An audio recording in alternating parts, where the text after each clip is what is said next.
भाइयों, हम मार्केट से जब भी कोई नया स्पीकर खरीद के लेके आते हैं तो उसके पीछे दो तरह की पावर रेटिंग मेंशन की गई होती है। बहुत से स्पीकर में आप देखते हो कि एईएस पावर मेंशन होती है, बहुत से स्पीकर में आरएमएस पावर मेंशन होती है। इन दोनों में डिफरेंस क्या है और कैसे हम इसे समझे।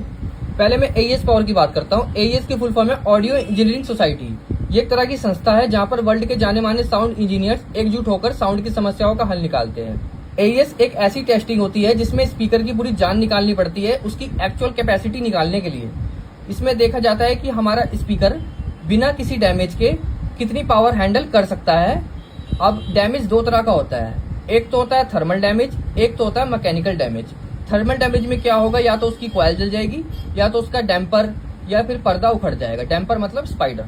अगर किसी स्पीकर पे आपका एईएस पावर मेंशन किया हुआ है तो इसका मतलब यह है कि वो उसकी मैक्सिमम कैपेसिटी है, उससे ऊपर पावर आपको उसको नहीं देनी है। अगर उससे ऊपर आप उसको पावर दोगे तो वो स्पीकर आपका बहुत जल्दी जल जाएगा। सपोज करो कि आपके स्पीकर पे 1000 वाट एईएस पावर लिखी हुई है, तो 1000 वाट जो होगी वो उसकी मैक्सिमम कैपेसिटी होगी जिसपे वो स्पीकर आपका कंटिन्यूस वर्क कर सकता है विदाउट एनी डैमेज। और दूसरा जो होता है वो होता है हमारा आरएमएस पावर। आरएमएस की फुल फॉर्म है रूट मीन स्क्वायर। ये एक मैथमेटिक फॉर्मूला या कैलकुलेशन होती है जिससे हम पावर रेटिंग निकालते हैं। ये पावर या तो एम्पेयर में हो सकती है, वाटेज में हो सकती है या फिर वोल्टेज में हो सकती है। सपोज करो कि किसी स्पीकर में अगर आपका आरएमएस 1000 वाट लिखा हुआ है तो वो उसकी मैक्सिमम कैपेसिटी नहीं है, वो आपके स्पीकर की मैक्सिमम कैपेसिटी नहीं है।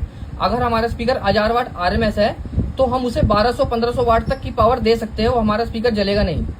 1000 वाट जो उसके ऊपर आरएमएस लिखा होता है वो एक एवरेज पावर होता है। अगर उस एवरेज पावर में अपना स्पीकर चलाए तो हमारा स्पीकर बिल्कुल भी डैमेज नहीं होगा, हम उसे 24 आवर्स चला सकते हैं। तो आप सब समझ गए होंगे कि इन दोनों में डिफरेंस क्या है।